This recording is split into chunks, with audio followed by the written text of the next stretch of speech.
수리 능력 자료 해석의 이제 마지막 세부 유형인 자료 변환, 즉 도표 작성 능력이라고도 할 수 있는데, 자, 여러분들 교재 이제 41페이지를 보시면 거기 이제 도표 작성 절차라든가 도표 작성 시 유의점 해가지고 상당히 좀 원론적인 얘기들이 나와요. 근데 사실 여러분들이 그런 내용들을 상식적인 수준에서 알고 있으면 도움이 되지만, 실질적으로 이제 우리가 문제 푸는 거는 좀 다른 느낌이기 때문에 한번 문제를 보도록 합시다. 자, 먼저 여러분들 교재 43페이지에 있는 대표 기출 문제를 가지고 한번 보겠습니다.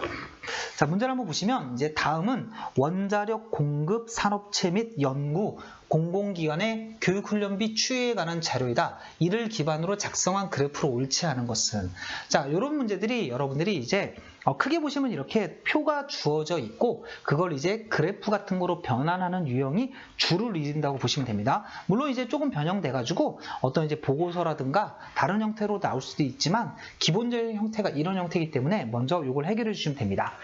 자, 근데 여러분들이 이런 유형의 문제들은 이제 좀 조심하셔야 될 게 뭐냐면, 유형을 좀 크게 또 나눠보면 어떻게 나눌 수 있냐면, 계산을 요구하는 문제라고 볼 수 있어요. 무슨 말이냐면, 선택지들의 참거짓을 판단할 때 결국은 이제 모든 계산을 다 해야 되는 계산 요구형 문제가 있을 수 있고, 자, 두 번째는 계산을 그렇게 복잡하게 하지 않더라도 이제 답을 찾을 수 있는 거죠. 거꾸로 얘기하면 계산의 영역이 아니기 때문에 찾기가 더 어려울 수도 있어요. 그래서 일종의 함정 찾기 유형이 있다고 볼 수 있는데, 특히 이 함정 찾기 유형 같은 경우는 다양한 유형의 문제들이 나오기 때문에 여러분들이 이런 유형의 문제들은 좀 깊이 있게 공부하기보다는 넓게, 좀 폭넓게 문제들을 많이 좀 다뤄보시는 게 도움이 좀 되실 거예요. 자, 그래서 이 함정 찾기 유형 같은 경우는 시험 시간에 시간 관리가 중요해요. 왜냐하면 계산은 오래 걸리지 않는데 그 함정을 못 찾게 되면 많은 시간을 허비하게 되고 답을 못 찾게 되거든요.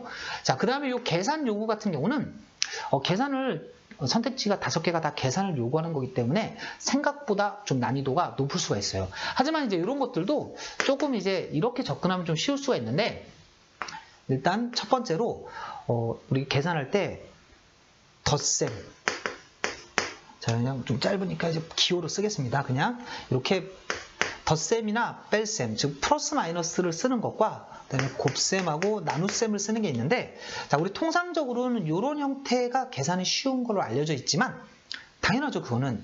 그래서 쉬우니까 덧셈, 뺄셈은 하는 선택지를 먼저 해결하고 그 다음에 곱셈, 나눗셈을 하자라고 하는데, 저는 좀 오히려 역발상으로 실제 정답지를 제가 많은 문제들을 보면서 좀 검토를 해보면 플러스 마이너스보다는 이렇게 곱셈이나 나눗셈이 정답인 경우가 훨씬 많아요. 그러니까 여러분들은 의외로 얘네를 하는 게 아니에요. 그냥 얘를 날려버리고 먼저 나눗셈이 들어가 있는 애를 하는 겁니다.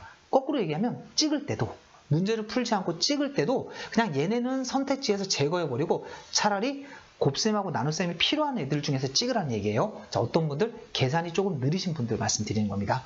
자, 그 다음에 두 번째는 실제 계산을 할 때도 너무 그러니까 정확한 값, 그러니까 이 값을 구해야겠다는 생각으로 정확한 값을 찾으려고 하면 끝이 없어요.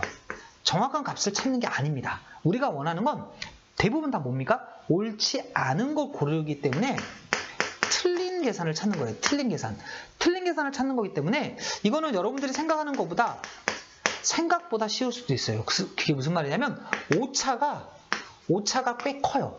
오차가 상당히 작은, 우리 보통 이제 수리 능력에서 이제 난이도가 높은 어떤 비율을 비교하는 그런 문제처럼 계산이 주를 이루게 되면 너무 어려워지기 때문에 틀린 경우에도 여러분이 생각하는 것보다 계산이 좀 오차가 크기 때문에 틀린 부분을 찾는다라는 생각을 하셔야 돼요. 자, 그래서 정리를 하시면, 자, 함정 찾기 문제도 꽤 많기 때문에 오로지 계산에만 집중하시면 안 됩니다. 숫자들을 좀 보면서, 근데 보통 함정 찾기는 난이도가 좀 쉬워 보여요. 딱 보면 계산이 뭐 비율 계산하는 것도 요구하지 않고 그다음에 대부분 덧셈 뺄셈으로 이루어져 있거나 또는 뭐 표에 있는 내용을 그대로 도표로 옮기는 수준의 문제들이에요. 자, 그러면 난이도가 낮은 문제구나 라고 생각하시면서 이거는 계산에 집중할 게 아니라 함정을 찾아야겠구나 생각하시면 되고, 자, 그 다음에 두 번째는 계산 요구인데 이거는 딱 보시면 기본적으로 비율 계산 문제들이 반드시 들어가 있습니다. 그럼 여러분들이 요거는 계산을 해야 되는구나. 자, 계산을 할 때는 가급적이면 곱셈하고 나눗셈을 먼저 하고, 자, 그 중에서도 틀린 틀린 부분을 찾으려고 하셔야 됩니다. 하나하나 확인하시면서 옳고를 확인하면 너무 오래 걸리기 때문에 눈에 띄게 다른 부분을 찾는다. 이런 느낌으로 좀 접근을 합시다. 그러면 한번 구체적으로 한번 살펴봅시다. 자, 지금 문제에서 표가 원자력 공급 산업체 및 연구 공공기관의 교육훈련비 추이에 관한 자료대로 나왔는데, 우리 첫 번째 선택지를 한번 봅시다.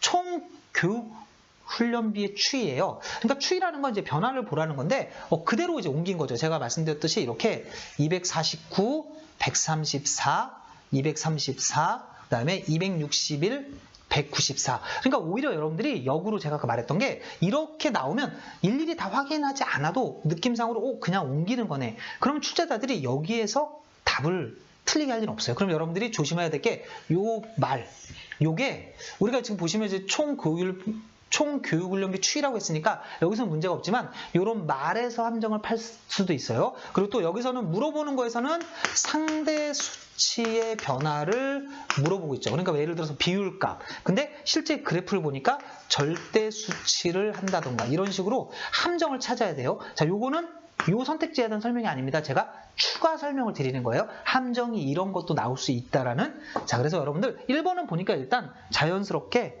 참인 걸 알 수 있겠네요. 자, 그 다음에 두 번째 2번을 보시면 얘도 마찬가지로 증감분이에요. 자, 우리 증감분이라는 건 뭐죠? 덧셈 뺄셈이죠. 그래서 제가 아까 이제 말했던 상황이 이제 되면 돼요. 뭐라고 그랬죠, 제가?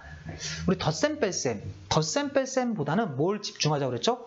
곱셈이라고 그랬습니다. 자, 그러니까 선택지를 한번 보시면 1번, 2번, 3번은 추이, 전년 대비 증감분, 그다음에 전년 대비 증감분이에요. 그러니까 증감분이라는 건 절대 수치죠. 절대 수치라는 건 덧셈 뺄셈으로 구하는 거예요. 자, 그러니까 우리 2번을 구해도 되지만 구해도 사실 어렵지 않아요. 여러분들 해보시면 여기 마이너스 2, 6 이렇게 되는데, 자, 이런 것들은 답이 아닐 가능성이 크니까 처음부터 과감하게, 자, 처음 하시는 분들은 이게 구별이 안 되겠지만, 자, 여러분들이 이제 한번 배우는 순간 이제 처음이 아니죠. 그래서 다음에 만날 땐 보자마자 1번, 2번 계산하기 쉬워, 해야지. 쉬운 거 하는 게 우리 목적이 아니잖아요. 과감하게 1번, 2번, 3번 건너뛰는 거예요. 그리고 4번으로 바로 가는 거죠.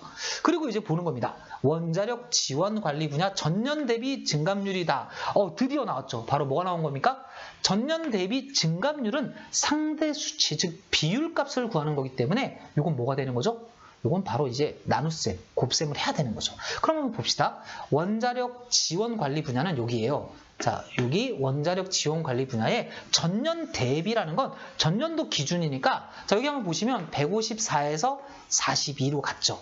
그 다음에 그럼 요걸 이제 구하셔야 돼요. 이게 보면 이제 마이너스 75%다라고 했죠. 그럼 사실 이제 저게 계산을 하기가 조금 어려울 수가 있어요. 근데 제가 아까 뭐라고 그랬냐면 하나하나 계산을 해봐도 맞는 걸 확인할 수도 있어요. 그리고 실제로 이제 해보시면 알 수도 있지만, 제가 아까 뭐라고 그랬냐면 눈에 띄게 틀린 걸 찾자고 그랬죠. 자, 눈에 띄게 틀린 걸 찾아야 된다고 그랬으니까 이런 거 보자는 거예요. 너무 눈에 띄잖아요. 0%. 전년 대비 증감률이 0이래요. 0.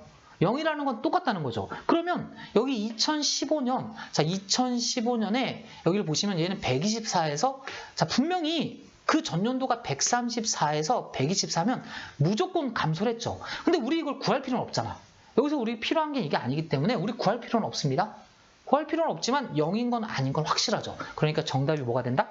4가 된다. 이런 식으로 하시면 되는 거예요. 여러분들이 물론 해설을 보시면 아시겠지만 이 그래프 값은 어떤 거냐면 이 설계 엔지니어링에 관련된 겁니다. 그리고 실제로 얘가 계산이 쉬워요. 무슨 말이냐면 이렇게 간 건 3이 줄었으니까 75% 맞죠? 이렇게 가면 3이 늘었으니까 300% 맞죠? 자, 다시 75% 준 거 맞죠? 여기 똑같으니까 0%죠. 자, 계산하기 쉽죠? 하지만 여러분들 시험장에서 이거 하나하나 비교하려면 시간이 오래 걸리잖아요. 그러니까 제가 말했죠? 이게 설계 엔지니어링이라는 거 찾는 건 우리의 관심사가 아닙니다. 우리는 이 그래프가 요거에 관련된 내용인지만 확인하면 되기 때문에 제가 말했듯이 이렇게 틀린 부분만 찾아서 비교해 주시면 되는 거예요. 자, 어렵지 않게 해결할 수 있습니다. 자, 5번 같은 경우는 여러분들이 실제 계산해 보시면 알겠지만 이런 계산은 우리가 할 필요가 없는 거기 때문에, 자, 저도 추가적인 설명을 하지 않겠습니다. 제가 계속 강조드리고 싶은 건 이 그래프 작성은 절대로 모든 선택지를 다 계산해서 확인해선 시간 내에 풀 수가 없어요. 그러니까 여러분들 그렇게 좀 해결해 주시면 될 것 같고, 자, 그러면 이제 추가적으로 문제 하나 좀 살펴봅시다. 자, 여러분들 이제 실전 문제로 돌아가셔서, 자, 몇 페이지죠? 자, 위에 한번 페이지를 볼까요? 311페이지네요. 자, 저도 한번 311페이지로 가보겠습니다. 자, 311페이지에 30번 문제가 되겠네요. 자, 보시면 이제 다음은 연도별, 국가별 기술 수출 추이를 나타낸 표이다. 이를 기반으로 작성한 그래프로 옳지 않은 것은. 자, 그건 꼭 확인하셔야 되니까. 자, 표를 보니까 연도별, 국가별 기술 수출 추이라고 나와 있어요. 자, 그럼 한번 봅시다. 처음에 보시면 독일의 기술 수출 추이 해가지고 독일이 나와 있어요. 그럼 이제 2012년을 보시면 여기 숫자를 보시면 585만 9,641. 여기 보시면 585만 9,641이에요. 하나하나 비교하고 있으면 안 됩니다. 너무 쉬우니까 우리 쉬우면 막 하고 싶잖아요. 그러면 안 돼요. 딱 보자마자 좀 기술 수출 추이? 이건 내가 의미가 없는 거네. 그렇죠. 1번, 2번 볼 필요가 없죠. 왜냐면 기술 수출 추이고 추이니까. 그럼 우리 3번부터 보면 돼요. 자, 3번을 봤더니 독일 기술 수출의 전년 대비 증감률이에요. 그러니까 독일의 전년 대비 증감률이니까 우리가 얘를 비교하는 겁니다. 자, 이렇게 우리 옳은 거는 적당히 보세요. 적당히라는 게 무슨 말이냐면 눈에 띄게 틀리지 않았으면 일단 건너뛰는 것도 방법이에요. 자, 보시면 지금 585에서 1700이 됐으니까 대략 증가한 게 뭐 1100만, 1200만 증가했죠. 근데 보니까 거의 200% 정도라니까 적당히 뭐 비슷한 것 같아요. 근데 그 다음에는 엄청나게 증가했더니 여기도 엄청나게 증가했죠. 그 다음에 이제 증가분이 줄었죠.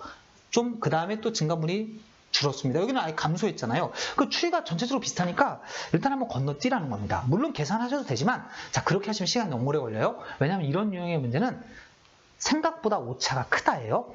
자, 그래서 제가 이제 문제 풀면서 이제 3번은 뭐 적당히 비슷한 것 같으니까 한번 4번을 볼까 했더니 4번하고 5번이 둘 다 중국인 거예요. 그래서 왜 둘 다 중국이지? 봤더니 이제 4번은 중국 기술 수출의 전년 대비 증감률이에요. 자, 그러니까 2013년은 2012년 기준으로, 그 다음에 2014년은 2013년 기준, 그 다음에 2015년은 2014년 기준, 2016년은 2015년 기준으로 만든 거죠. 이게 전년 대비입니다. 하지만 5번을 봤더니 중국 기술 수출의 2012년 대비예요. 그러니까 얘는 기준점이 얘도 2012년 대비, 얘도 2012년 대비, 얘도 2012년 대비, 얘도 2012년 대비예요.